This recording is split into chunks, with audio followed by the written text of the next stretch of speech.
Assalamualaikum warahmatullahi wabarakatuh. Nice to see and to teach you, the good students.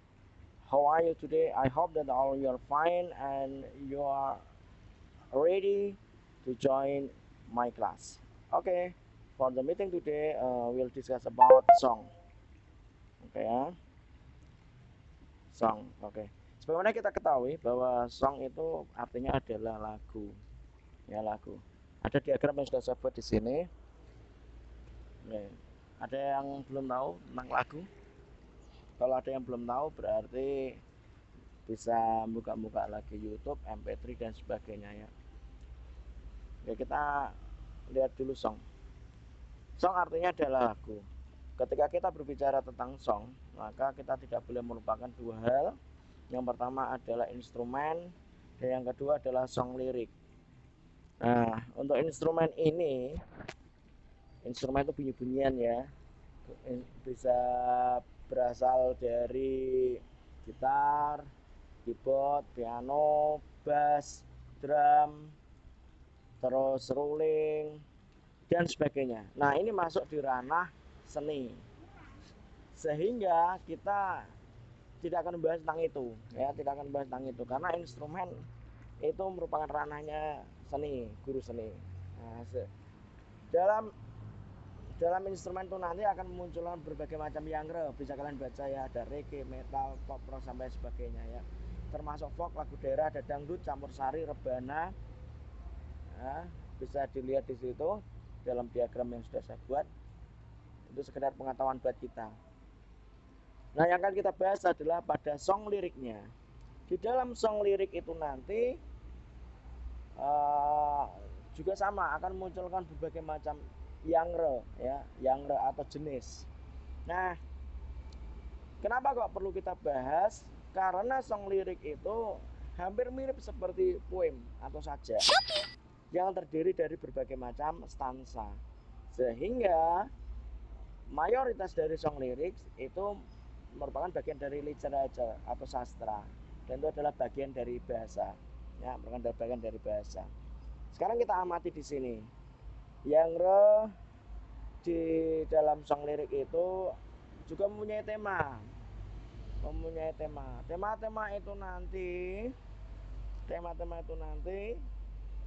bisa kita lihat di sini berdasarkan isinya. Kita tahu berdasarkan isinya. Nah, dan isi juga dari tema itu. Nah, yang pertama ada romance. Nah, ini yang ramai di pasaran ini. Yang sering kita tahu. Ya, romance. Romance itu tentang cinta ya, tentang cinta. Banyak sekali lagu-lagu tentang cinta ya.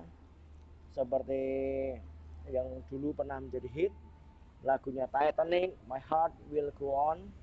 My Heart Will Go On. Terus kemudian di Indonesia juga banyak sekali ya, seperti lagunya yang lagi viral itu, lagunya Kangen Band ya kan, yang dengarkanlah itu. Nah, itu juga termasuk romance. Didi Kempot juga sama, lagu-lagu karya Didi Kempot mayoritas hampir semuanya ya, 99% itu adalah lagu tentang cinta. Nah, sehingga Didi Kempot disebut dengan Father of Broken Heart. Ya, Father of Broken Heart. Kenapa? Karena kisah cintanya berisi tentang kisah cinta yang menyedihkan. Nah, kemudian setelah romance ada history, lagu-lagu yang bertema sejarah. Nah, kita banyak tahu kalau ini. Contohnya cukup mudah sekali. Seringkali kita dengar, kita lihat, dan kita pelajari ketika berbicara tentang lagu-lagu nasional ya. Seperti 17 Agustus, kemudian Halo-Halo Bandung. Itu adalah lagu-lagu yang bertema sejarah atau perjuangan. Nah, seperti itu. Kemudian yang berikutnya adalah mental health ya, mental health. Artinya apa? Lagu yang berkaitan dengan kesehatan mental atau psikis seseorang masuk di sini. Contoh yang paling simpel adalah ketika kita mendengarkan lagu-lagunya Beethoven ya, yang diputar anak itu buat bayi atau anak kecil balita itu, agar mau tidur ya, seperti ini. Nah, itu mental health. Terus kemudian lagu tentang ode. Ode itu lagu-lagu pujian. Ya, lagu-lagu pujian. Ini bisa berupa lagu pujian kepada Tuhan, kepada keluarga, atau kepada seseorang. Seperti lagunya Cranberries, Ode to My Family.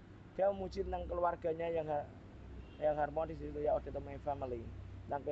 Tentang lingkungannya ketika dia masa kecil sampai ketika dia dewasa ya. Nanti bisa kalian browsing Ode to My Family karyanya The Cranberries. Kemudian religious yaitu lagu-lagu keagamaan. Cukup mudah ya, banyak sekali contohnya.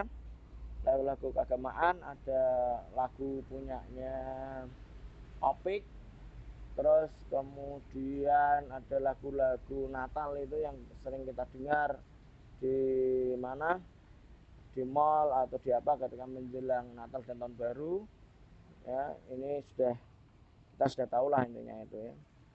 Nah, terus kemudian berikutnya adalah sosial. Nah, lagu-lagu bertema tentang sosial.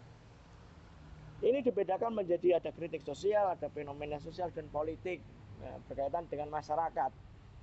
Contoh yang paling simpel dan paling banyak kita tahu yaitu lagu-lagunya Iwan Fals. Iwan Fals itu selalu menggambarkan tentang kritik sosial. Ya, nanti bisa browsing, bisa lihat lagu-lagunya Bang Iwan. Kemudian berikutnya berasalkan isinya yaitu tentang support. Support ya. Support yaitu lagu yang memberikan semangat agar orang yang mendengarkan agar bisa termotivasi untuk itu. Terus kemudian yang berikutnya adalah lagu-lagu yang bertemakan alam, ya, nature di situ. Seperti lagu fenomena-fenomena alam menggambarkan tentang pesona desa apa. Biasanya ini ada di lagu-lagu daerah. Banyak sekali ini ya. Terus kemudian lagu-lagu yang berkaitan dengan game atau dolanan istilahnya ya, atau dolanan.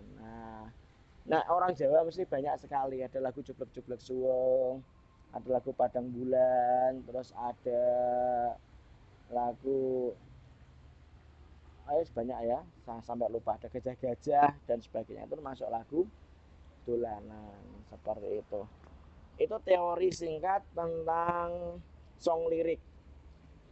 Kalau ada pertanyaan nanti silakan bisa menghubungi saya baik via WA maupun via voice record ataupun via telepon ya, silahkan. Atau kalau ada waktu datang main ke rumah Pak Ari silahkan ya, untuk sharing-sharing atau mengenai hal yang kurang jelas.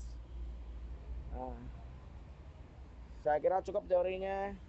Terima kasih. Nanti contohnya akan kita bahas setelah ini. Assalamualaikum warahmatullahi wabarakatuh.